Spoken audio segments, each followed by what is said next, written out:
अजून एकदा फोन करून बघते.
माया,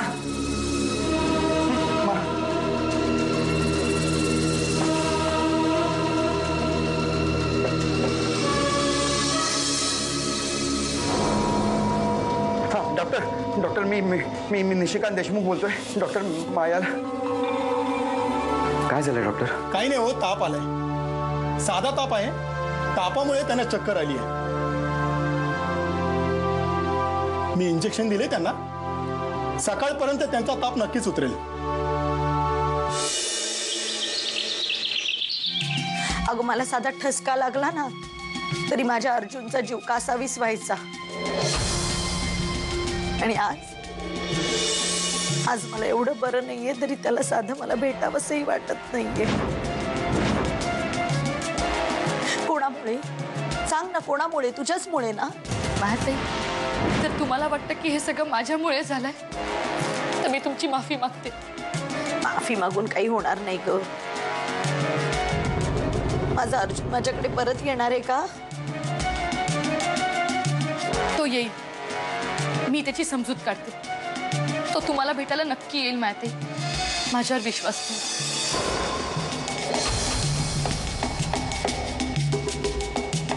हेच तर हवंय मला. एकदा का अर्जुनच्या मनात माझ्याविषयी निर्माण झालेली अडी दूर झाली की मग बघ मी काय करते ते. आता गेला नाहीस ना तर माझ्या आयुष्यात कधी बोलू नकोस. अरे हा काय हट्ट सकाळी सकाळी? तू जाणार आहेस की नाही? अरे हे बघ मी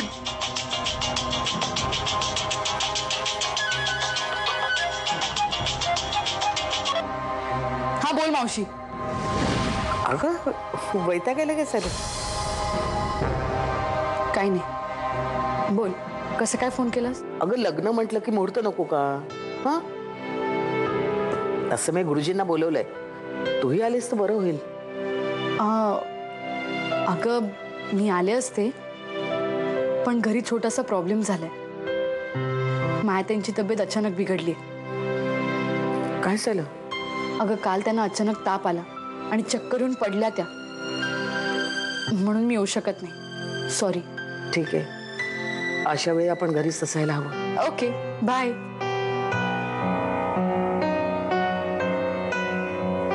काय म्हणत होती मावशी? काही नाही. काही नाही सांग ना, काय म्हणत होती? दादाच्या लग्नाचा मुहूर्त ठरवायला गुरुजी घरी येणार आहे म्हणून मला बोलवत होती. पण मी जाणार नाहीये. का? अरे का काय का माया त्यांची तब्येत बरी नाहीये आणि मी माहेरी जाऊन बसू? त्यात काय, मी आहे ना इथे. मी आहे, निशिकांत दादा, आम्ही बघून घेऊ ना. तुझा असून काय उपयोग आहे अर्जुन? तू तर ताईंना भेटायलाही तयार नाहीयेस. बरं ठीक आहे, मी जातो भेटायला त्यांना, पण एका अटीवर. तू तुझ्या दादाकडे गेली पाहिजेस. अरे ते कसं? अरे हे बघ, तू तुझा एकुलता एक भाऊ आहे. त्याच्या लग्नाची सगळी जबाबदारी तुझ्यावर आहे.